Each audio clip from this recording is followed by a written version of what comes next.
The Saints are expected to win the NFC South, but it's also the worst division in football. So, just how much of that is them actually being good? Well, to start out, at the quarterback position, Derek Carr ranked 23rd out of 37 quarterbacks that played 200 or more snaps in expected points added. And in the case of Carr, there's not really an excuse for that poor of a performance because he had a top 10 pass blocking offensive line in Las Vegas, and he had a top 5 number 1 wide receiver in Devontae Adams.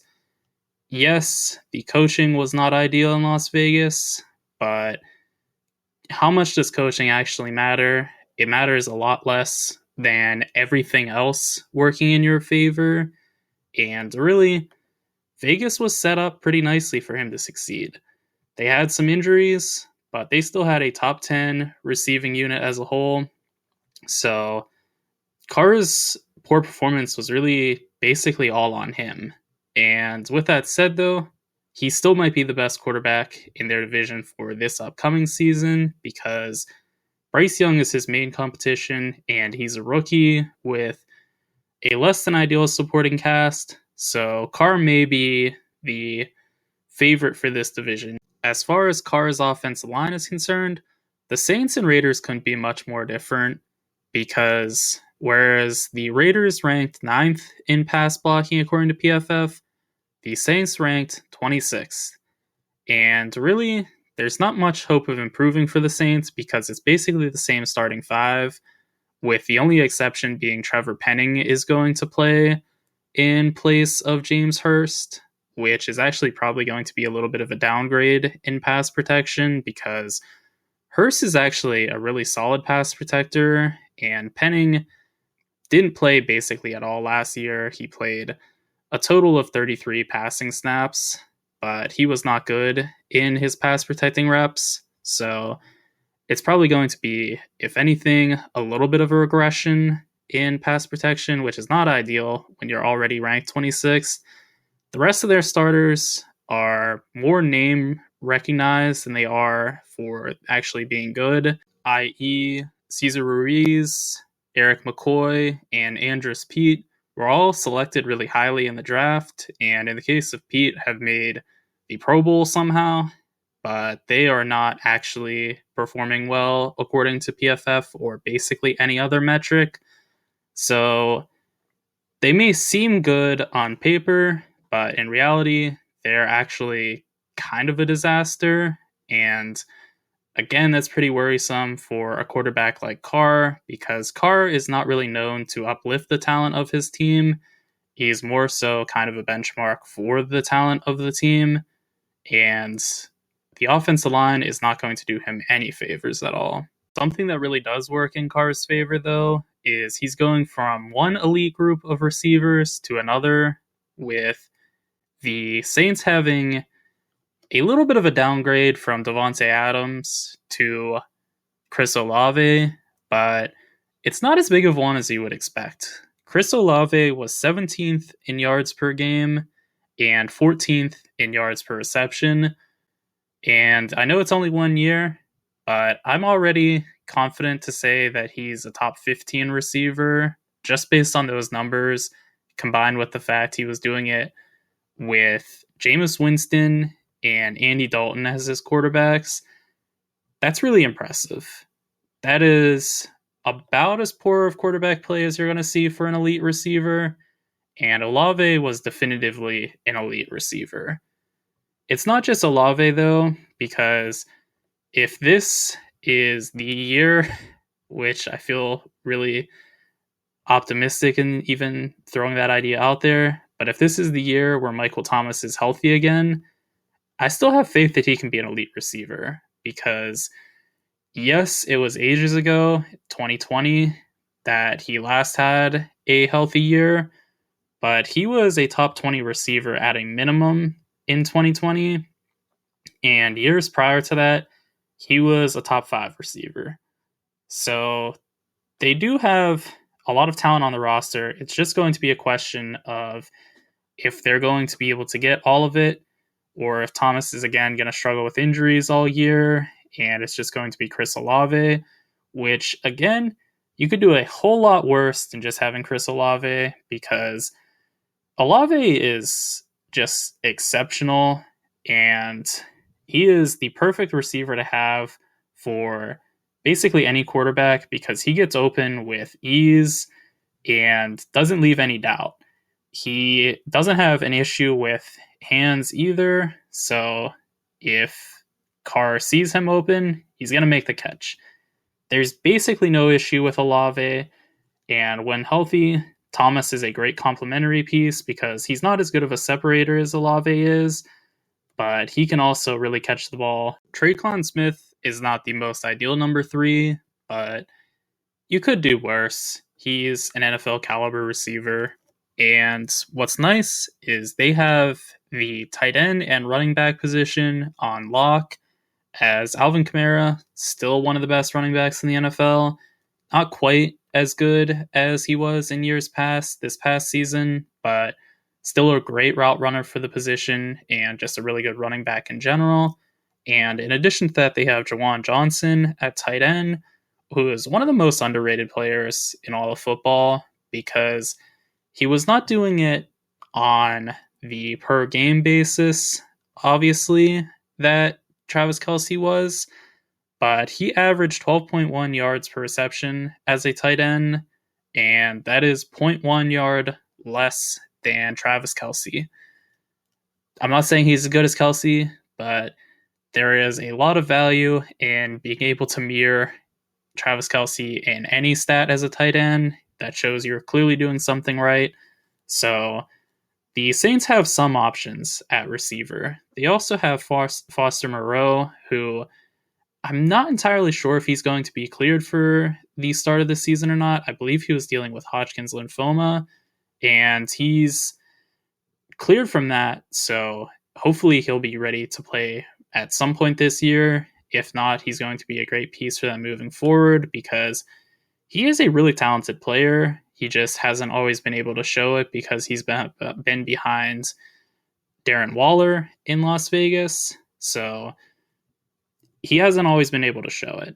But in the times he has gotten good reps, he's been a really solid number 2 tight end and could be a fringe number 1 tight end as well. Moving over to their defense, the Saints' defensive line is sort of similar to their offensive line in that I think if you asked most people if they have a good group or not, they would probably say yes, but the reality is it's not so good.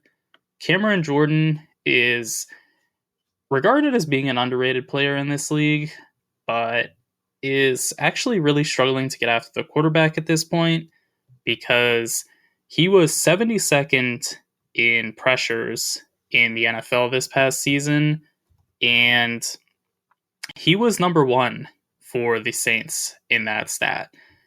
That is not ideal. He is usually an edge as well, so it's not like he was being caught up with double teams on the interior and that was holding him back. He only really gets into the interior on guaranteed passing downs. So yes, that is going to hold back his efficiency some. It's not really going to completely devoid him of the opportunity to get pressures. And what makes it worse is they also lost their second best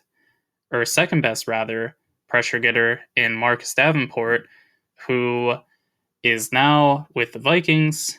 So they lost some talent there.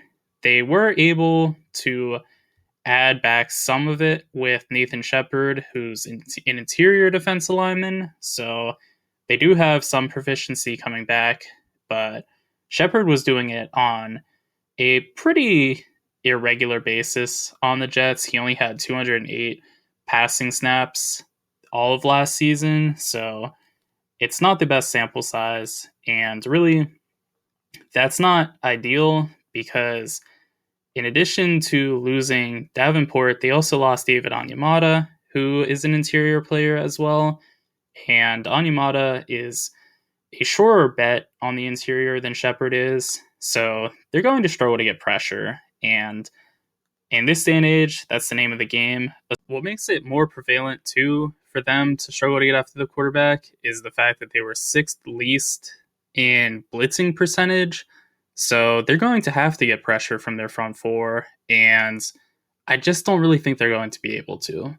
One really nice thing for the Saints, though, is that they have really good defensive back play, and it starts with Marshawn Lattimore, who is an elite level corner in this league, and he has had some really inconsistent play, I would say, where in his best years, he's a top 5 corner.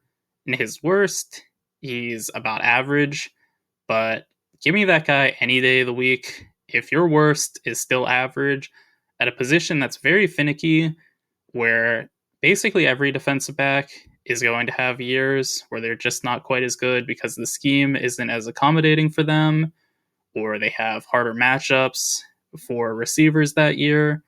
Whatever the case is, defensive backs are very inconsistent by nature, and Lattimore has shown that no matter what, he's still going to be a solid player, and he does it the hard way.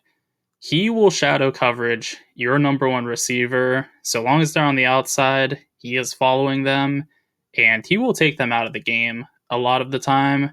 Just ask Mike Evans, who averages about 10 yards per game. That's a little bit of an exaggeration, but he gets completely clamped by Lattimore every single time they play. And it's not just Lattimore. They have a top 5 safety duo with Tyrann Mathieu and Marcus May, who, props to the Saints front office, honestly. They let go of Marcus Williams, and they brought back Tyrann Mathieu and Marcus May for about the same price. Marcus Williams, an elite safety, don't get it twisted, but I would much rather have 2 bona fide studs at the safety position than just one, and that's the trade-off they had. After them, Bradley Roby had a bit of a down year this past season, but is still a solid nickel corner, and Paulson Adebo has not been good in his 2 years in the pros, but I'm still kind of holding out hope for him. He was only a 3rd-round pick, but he has all the athleticism in the world, and if he's able to put it together mentally, he's going to be a force in this league. So right now, I would say buy super low on Adebo. He really struggled this past season, but he could be something for them moving forward. To round out their defense, their linebacking core is chef's kiss as well, because Demario Davis, one of the absolute best linebackers in the NFL, and one of the best linebackers of his generation, honestly. He's about 250 pounds, so he can thump in the run game, but he's also super athletic, even in his older years, and he just is the mark of a do-it-all linebacker. He is excellent in coverage. As I said, he can thump in the run game. He can also pressure the quarterback on the rare opportunities that the Saints blitz. He is just an incredible player, and there is no deficiency in his game. And there's not too much of a drop-off between him and Pete Werner, as Werner is a really good coverage guy as well. I think he was better his rookie year than he was this past season, but he was still very solid. He's similar to Davis in that he can defend the run. He's a little bit lighter at 240, but still in this day and age, that's a pretty ideal weight for a linebacker. So he can defend the run. He's not really much of a pass rush linebacker, but everything else he does at a very high level, and he's exactly what you would want in a linebacker too. Just no real holes in his game, and is really good in coverage, which is just so ideal because you're going to be forced to have 2 linebackers on the field most of the time. So if they can both defend the pass, that is just ideal. There's not going to be any gimme plays against the Saints. You can't just throw against the shallow middle of the field and get your guaranteed yards. You're going to have to earn every yard against this Saints defense. Finally, the Saints coaching is, I would say, a little bit of a mixed bag, because Dennis Allen is one of the better defensive minds in the NFL currently, I would say.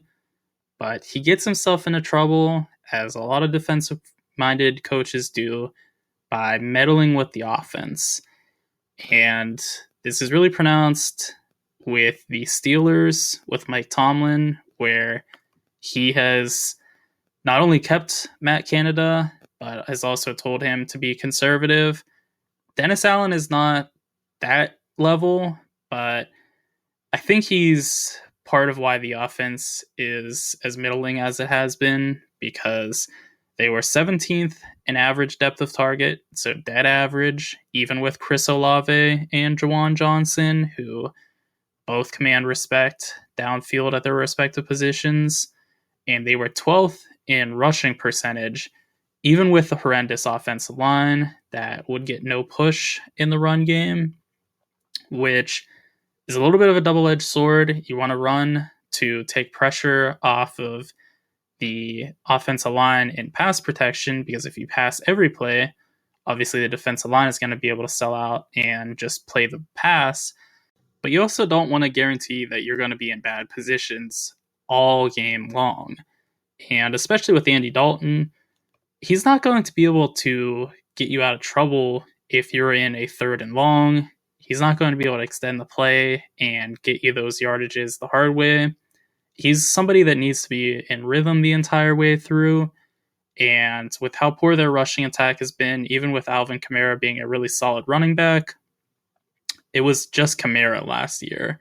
Now they got Jamal Williams, who is a really nice change of pace second running back to have. But I don't want to see the Saints running the ball at as high of a clip as they were last season, because Olave is really special.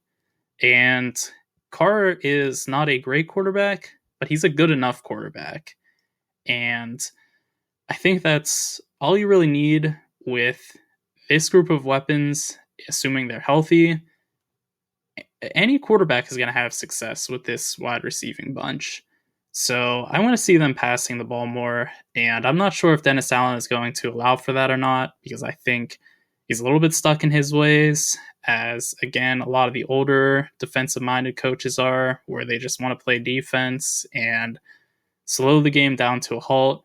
But in today's day and age, you have to have some flexibility, and you have to realize that you're not just going to be able to win with your defense anymore. You have to have a potent offense to some degree as well. So I'm interested to see in how Allen coaches this next season. I think it's going to be very telling of who he is. If he does pass more, I give him a ton of credit, but I'm not expecting that.